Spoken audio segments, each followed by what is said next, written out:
tiempos son importantes.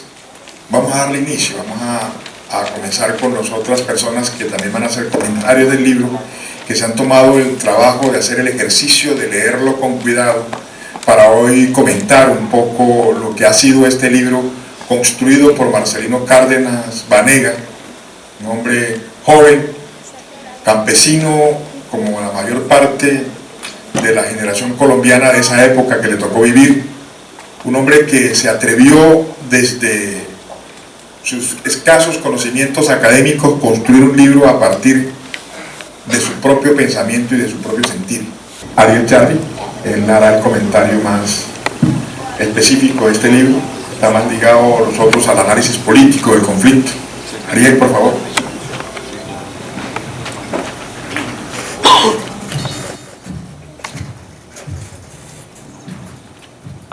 Un libro que me pareció y me parece en este momento extraordinario, porque hace referencia no solamente a un acontecimiento histórico importante, vivo, de actualidad, sino también por toda la connotación que él implica para nosotros y para la sociedad colombiana en general.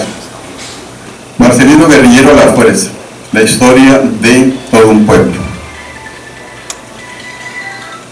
Dice, la realidad no solo es una construcción conceptual y teórica, sino también una estructuración humana.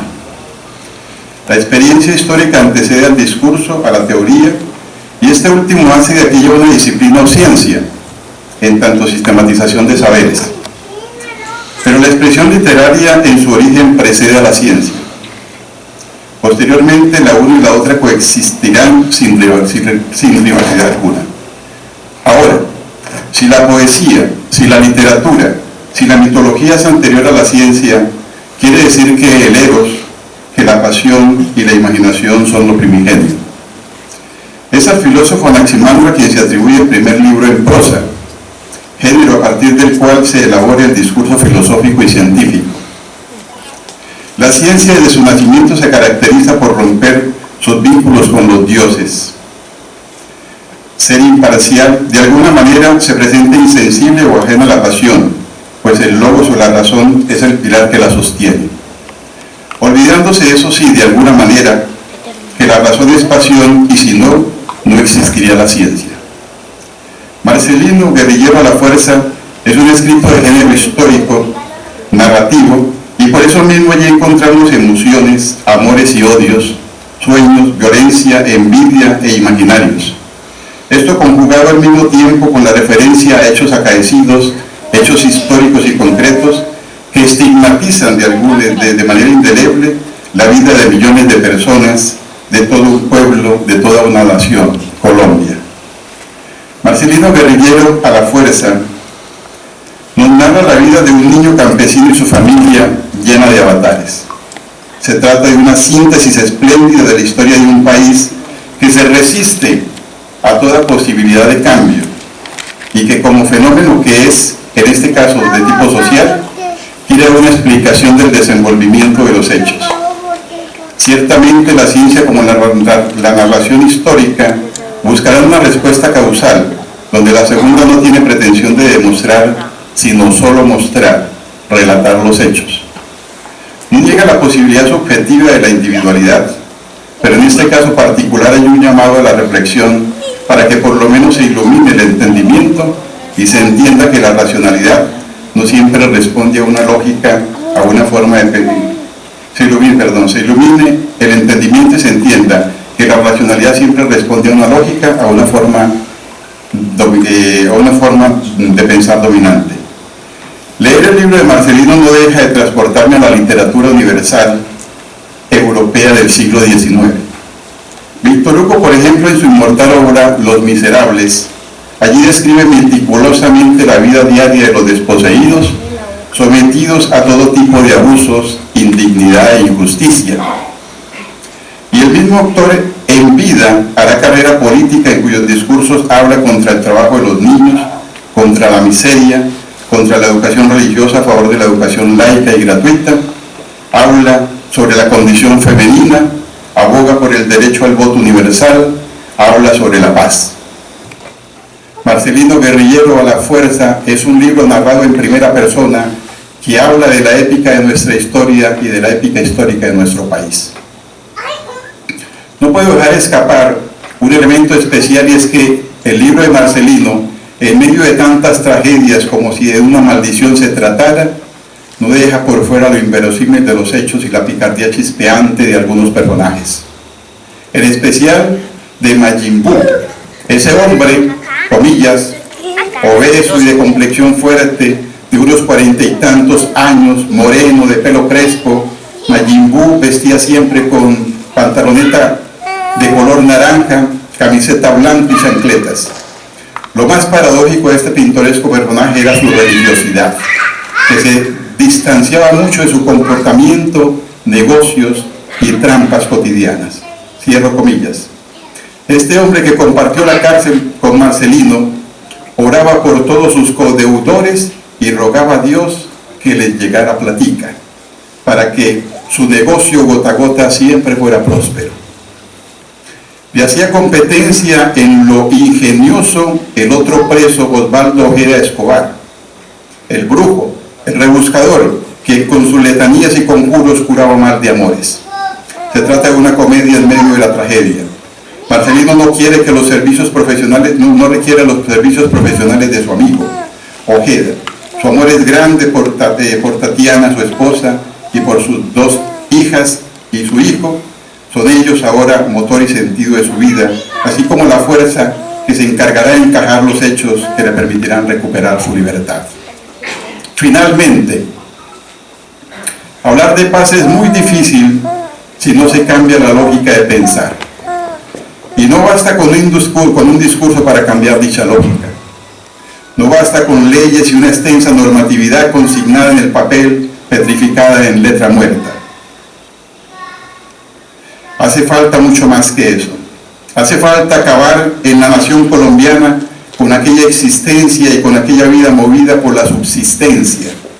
Colombia es un pueblo que se retuerce en el lodo de las necesidades básicas insatisfechas. Un pueblo agobiado por el hambre, pisoteado, acosado, desesperado, humillado y sometido.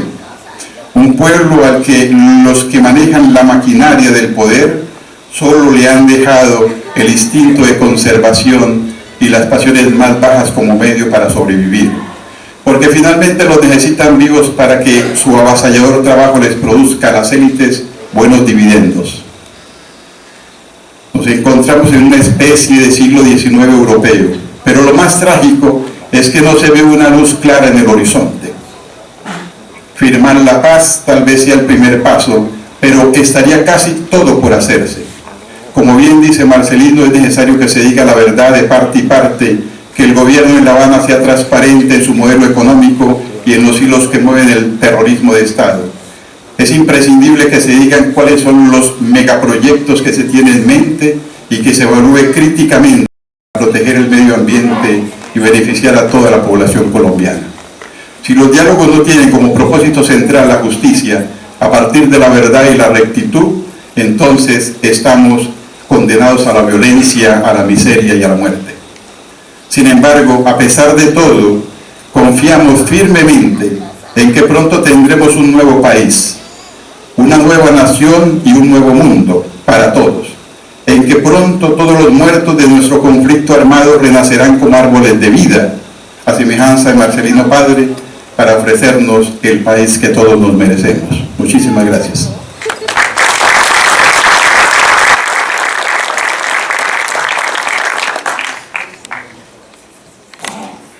Queda uno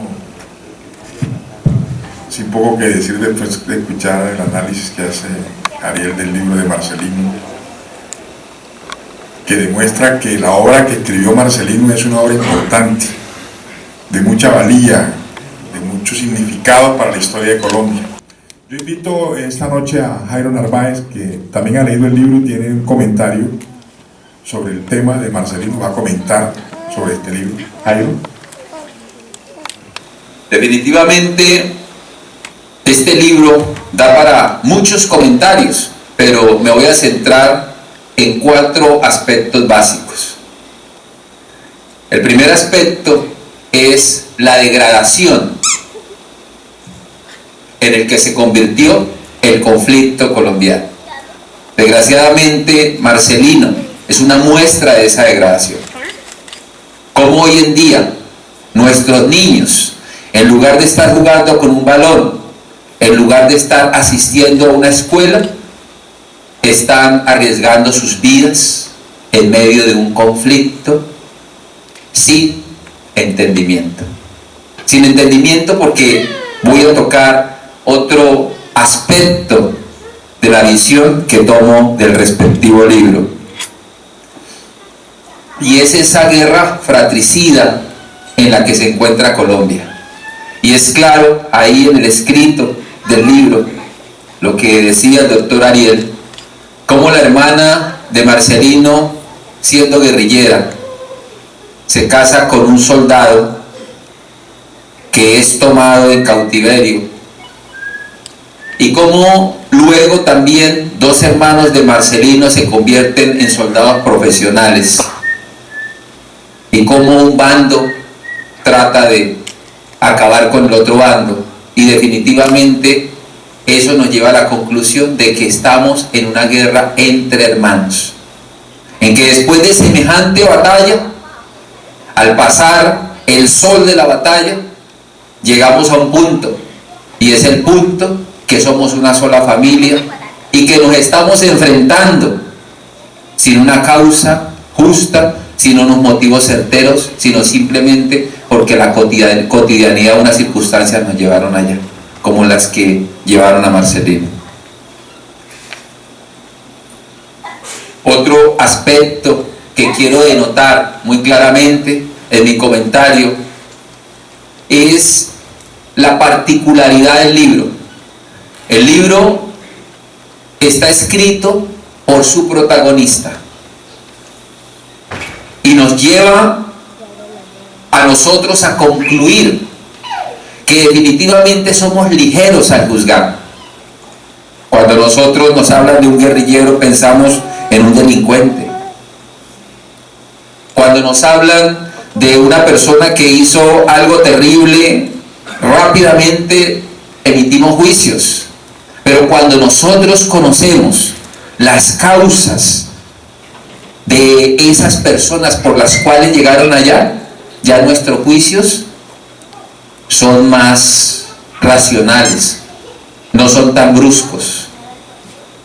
Cuando nosotros hablamos de un tiro fijo o de un Manuel Marulanda Vélez, en nuestras palabras se denota ira, queremos que haya juicio contra ellos, pero cuando vemos la vida de estos personajes, su infancia, su adolescencia, su juventud, logramos entender por qué llegaron allá. El hecho de que Marcelino sea escritor y protagonista me permite a mí hoy en día entender por qué él llegó allí, y me permite unos argumentos por el cual puedo decir hoy en día soy capaz de perdonar a un guerrillero. La conclusión que uno lleva hasta ahora con dos de los comentaristas del libro que lo han leído es que realmente estamos ante un buen libro, eso lo recomendamos. Invitamos también a Fabián Bobadilla, concejal de Villavicencio, quien también se tomó el trabajo de leer el libro para hacer sus comentarios en esta noche. Esos 22 capítulos tan interesantes que le brindan la oportunidad a uno de ir aprendiendo, ir entendiendo uno de los conflictos más largos que ha tenido Centro, Sudamérica y mucha parte de este planeta. De verdad que a medida que uno se va sumergiendo en la lectura, va entendiendo muchas situaciones que llevaron a Marcelino, y en esos capítulos que tuve la oportunidad de leer, me llamaba la atención la jocosidad con la cual se narraba. Y recuerdo y me impacta sobremanera dos cosas particulares que pienso que marcan dos problemas fundamentales de Marcelino. El primero con las mujeres, Marcelino. El segundo con la policía. Yo pienso que desde ahí se comienza a narrar cosas importantes que marcan la vida y el transcurrir de sus 22 capítulos de este libro. Indiscutiblemente la jocosidad de su cuñado, cuando el cuñado de Marcelino, Guajibo, le decían, o le dicen, Marcelino de 12 a 13 años le pide afanosamente la posibilidad de que le enseñe cómo poder entrar a conocer a una dama, a una niña, a proponerle un romance, y jocosamente el Guajibo le dice que la espera en una esquina, la tumba al suelo y le quite los cucos. Desde ahí aparece la famosa maldición que replica mucho más adelante Marcelino al decir que esa maldición de quitarle los cucos a esa niña, pues lo ha perseguido durante muchos años de su vida. Otro de los capítulos que me llama la atención es cuando, no siendo guerrillero Marcelino, trabajando como campesino, usted es capturado por la policía de Cumaral, y es allí donde recibe una cantidad de improperios, donde es usted agredido de todas las maneras, y es allí cuando Marcelino, lleno de ira, a un niño de 13, 14 años, lleno de complejidades, toma la seria decisión de acceder o acercarse a las filas de la guerrilla. Yo pienso de que, como lo decía el compañero concejal Boailla, es gracia de Dios estar aquí parado contando la vivencia, contando la historia. Y es que estar aquí parado quiere decir que Dios me tiene a mí para grandes cosas, sin entrar a ser fanático de ninguna manera, ¿no? Nosotros, todos los seres humanos, por principios, tenemos que creer en alguien o en algo.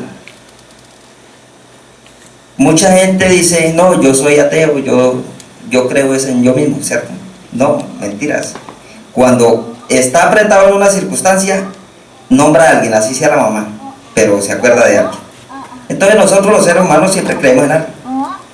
Este libro, Guerrillero a la Fuerza, debe ser conocido en diferentes países, porque ese libro no es la historia mía, es la historia de millones de colombianos, de millones de personas que poblamos Colombia. Es la historia de miles de soldados, de miles de guerrilleros, de paramilitares, de delincuentes, de una cosa y de la otra, ¿cierto? Que nosotros tenemos que aprender a vivir con ellos. Claro que tenemos que vivir todos juntos, porque todos somos colombianos, todos somos hermanos. Y definitivamente poder llevar este mensaje al mundo a través de un libro, contando la historia de nuestro país, contando la historia mía, que refleja la historia de millones de personas que viven en el campo, que viven en los sectores más vulnerables del país, de las personas que somos excluidas de un Estado colombiano que solamente se ha fijado en los más grandes, en los más poderosos, en el que tiene capital. ¿Y nosotros qué? Nosotros, dijo la canción, para nosotros no hay doctor. Nosotros los campesinos no tenemos el derecho a la educación, no tenemos el derecho a la salud, no tenemos el derecho a una digna vivienda. Y cada vez que quieran decir que usted es malo, muy fácil, estigmatizan una región y todo el mundo sale a ser parte del paquete de los malos de este país. Definitivamente se ha dicho que los guerrilleros son malos porque son guerrilleros, pero nadie se pregunta o reflexiona de que en este país nadie nace con un fusil en la mano. En este país yo considero, desde mi punto de vista, que el mayor problema ha sido las élites holgazanas que han gobernado el país durante décadas y décadas y han excluido a muchos sectores populares, y esa ha sido la respuesta de que exista una guerrilla en este país. Entonces, como hoy en día hablamos de paz, todo el país habla de paz, en La Habana se habla de paz, ojalá que sea cierto, que el Estado colombiano le dé la oportunidad a nuestros hijos de que vivan en un país en paz y sea el momento en que se logre la paz en este país.